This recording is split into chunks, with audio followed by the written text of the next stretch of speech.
Welcome to the course Design of Reinforced Concrete Structures. Myself, S. Kranti Vijaya, working as Assistant Professor in the Department of Civil Engineering, Vigyan Institute of Information Technology, Duvada.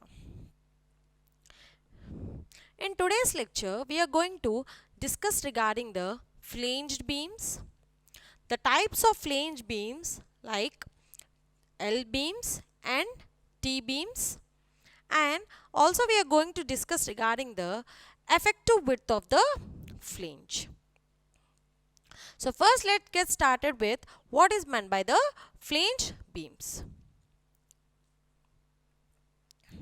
So generally in construction, if you have ever seen constructing a building, what you can see there, the beams in the building are constructed together with the slabs, isn't it or not? So here if you see, you can see this is our slab,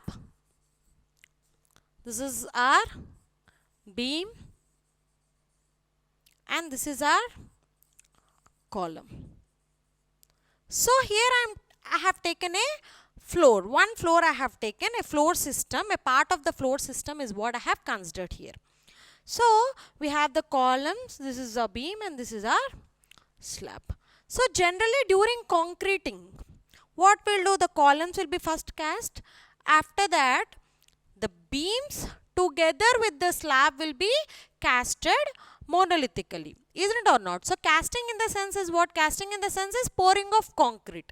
So the pouring of concrete, it will not be done for beams separately and for the slab separately. Together at the same time, the beams as well as the slabs will be concreted monolithically, isn't it or not? So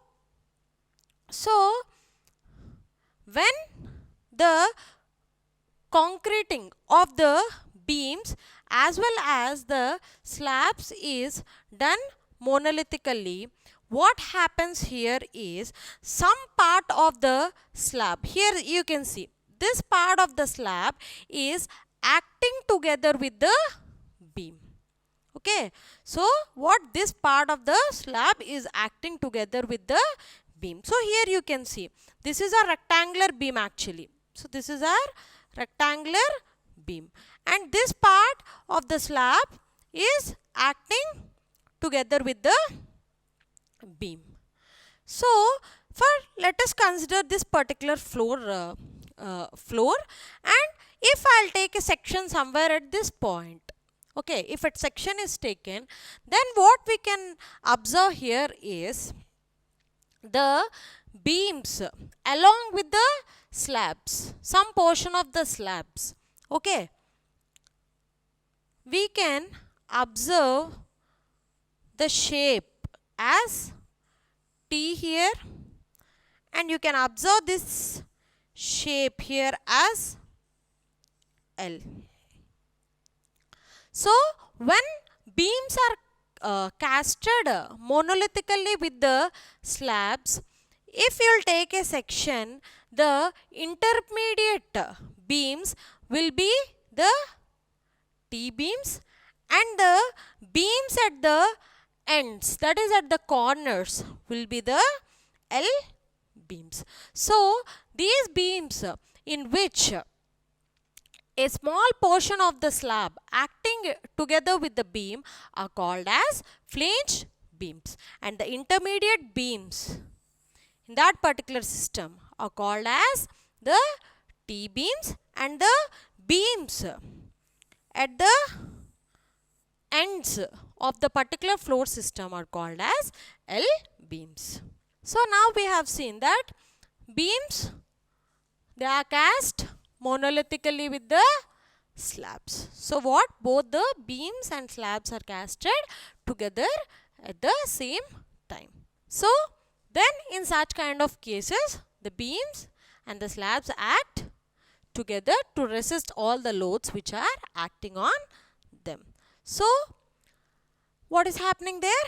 Due to this, some portion of the slab is considered along with the beam.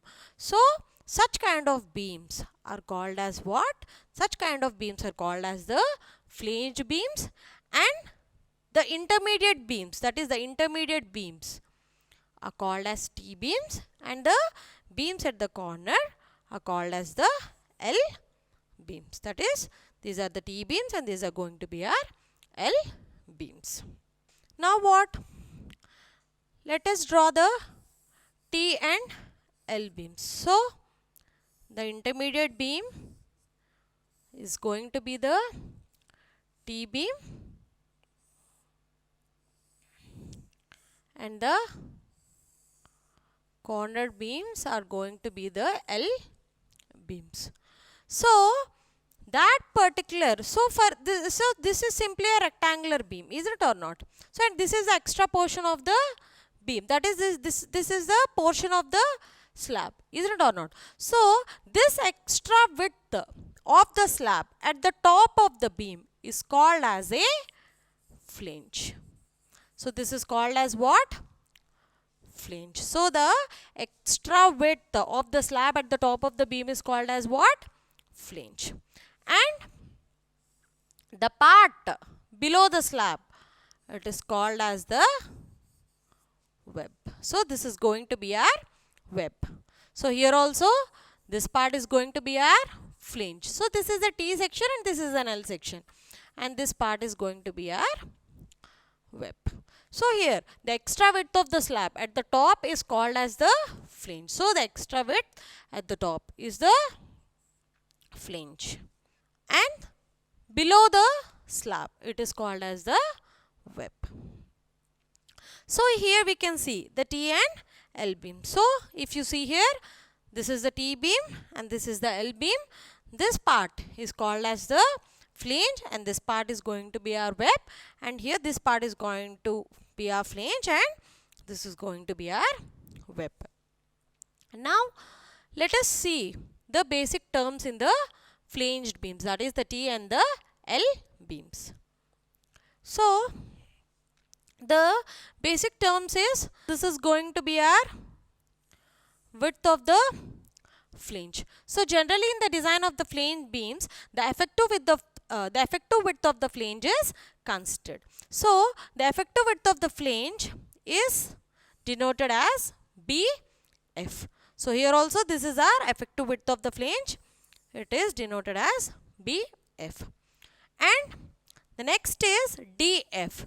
DF is nothing but the depth of the flange. So this is the flange portion, isn't it or not? So this depth, so this is the flange portion. So this depth is going to be our depth of the flange and it is denoted by DF. And the D is nothing but the effective depth. So effective depth is nothing but the depth, the distance from the topmost fiber to the center of the steel reinforcement. It is going to be our D, which is nothing but the effective depth. And capital D is going to be our overall depth of the T beam. So, and W is going to be the, BW is going to be the width of the web. Why? Because this part is our web portion and the width of the web is denoted by BW. In the similar way for the L beams also. So the basic terms in the flange beams T and L beams are the effective width of the flange, the depth of the flange, the width of the web, the effective depth and the overall depth. So basically in the design of the flange beams, the depth of the flange, that is the actual depth of the flange, is not taken into consideration. Only the effective depth of the flange is taken into consideration. Now we will see what is meant by the effective width of the flange. So the effective width of the flange is nothing but that portion of slab which acts integrally with the beam and extends on either side of the beam. So for example, here first let us draw the plan of a floor system. Okay, this is the plan of the floor system here we have 3 beams. So the corner beams are the L beams, and in the middle we have the T beams.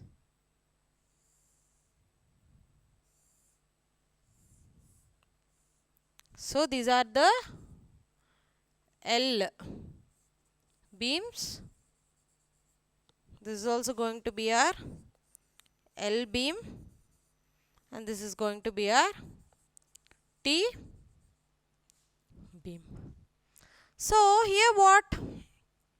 Generally, if we'll take the width of the flange, so all this part is going to be the flange, isn't it or not? So this part is going to be the flange.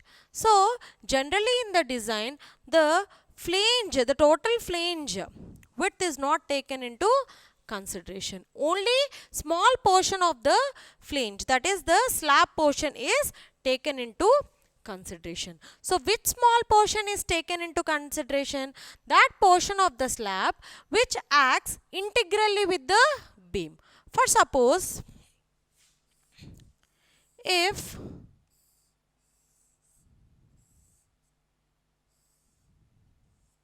some load is acting at this particular point, what it will happen? The slab will resist, isn't it or not? But if the load is acting at this particular corner points, there might be chances for this particular beam to bend like this if the loads are acting at the corners. Only some part of this particular slab, okay, will act together with the beam. So that part, so this, if this is the overall width of the flange, okay, only that effective width which acts together with this particular beam is taken into consideration in the design, and that particular portion is called as the effective width of the flange. So what? It is a portion of slab which acts integrally with the beam, and it is extending on both the sides of the beam. So such portion of the slab is taken as the effective width of the flange. Now the IS 456-2000 has recommended few values for calculating. The IS 456-2000 has given some equations for calculating the effective width of the flange. So now let us see the equations for calculating the effective width of the flange. So as per clause 23.1.2 of code. So what is the code we are following here? It is IS 456-2000.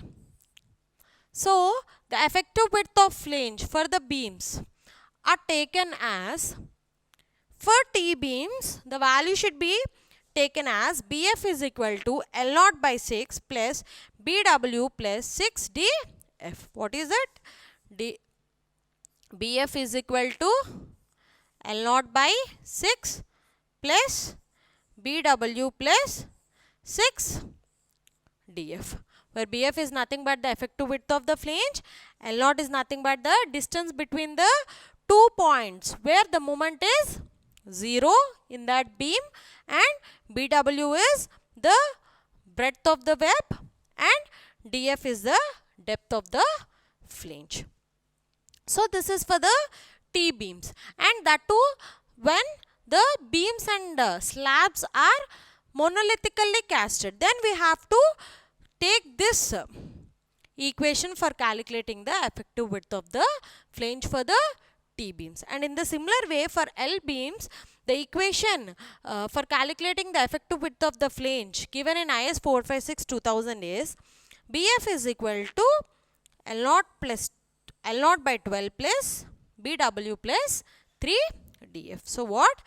BF is equal to L0 by 12 plus BW plus 3DF. So here also BF is the effective width of the flange.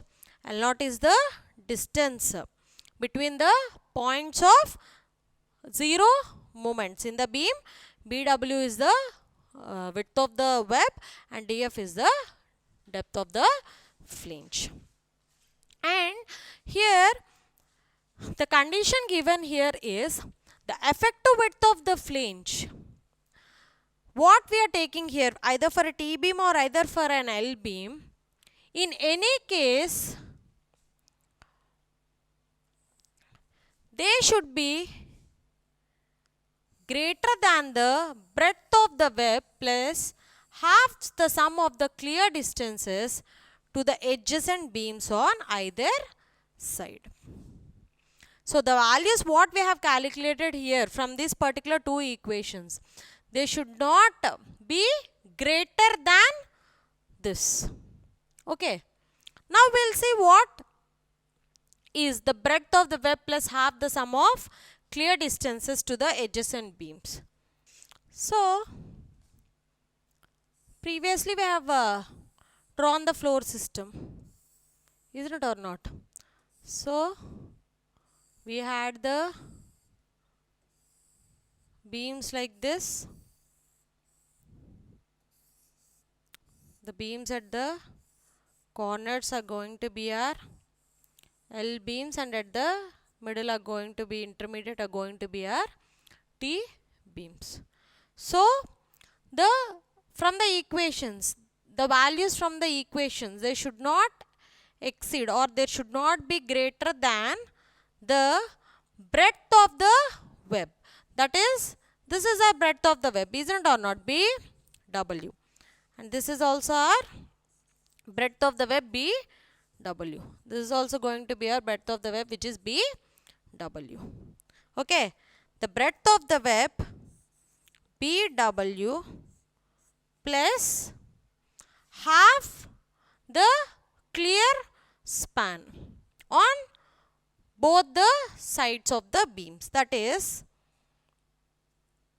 this is going to be our clear span, and this is also going to be our clear span. So if this distance is L1 and let this distance be L2. So what? Half of this and half of this. Okay. BW plus half the clear span plus half the clear span. So the value what we get there, it should not be greater than this value. Should not be greater than this value. So what? Here the breadth of web plus half the sum of clear distances, okay, to the adjacent side beams on either side. So this is for what? This is for the T beams which are cast monolithically with the slab. So now if the beams are isolated, that is, if they are not casted monolithically with the slabs, that is separately, individually, if we have casted a T beam, okay, so such kind of beams are called as isolated beams. So for isolated beams, the effective width, okay, of the flange is taken as, okay, BF is equal to L0 by B plus 4 plus BW, and for the L beams it is taken as BF is equal to 0.5 L0 by B plus 4 plus BW. So these two equations are also given in the IS 456 2000. So based on these two equations, for isolated beams we have to calculate the effective width of the flange. And there is a condition that the effective width of the flange, as mentioned below, in no case should be greater than the actual width, that is the actual width of the flange B, that is the values which you get from this equation for the T beams and from this equation for the L beams. It should be always less than B. B is nothing but the actual width of the flange. This should also be less than the B. So, these are the equations for finding out the effective width of the flange as per IS 456/2000. So, in the next class, we will discuss regarding the analysis of flanged beams. Thank you.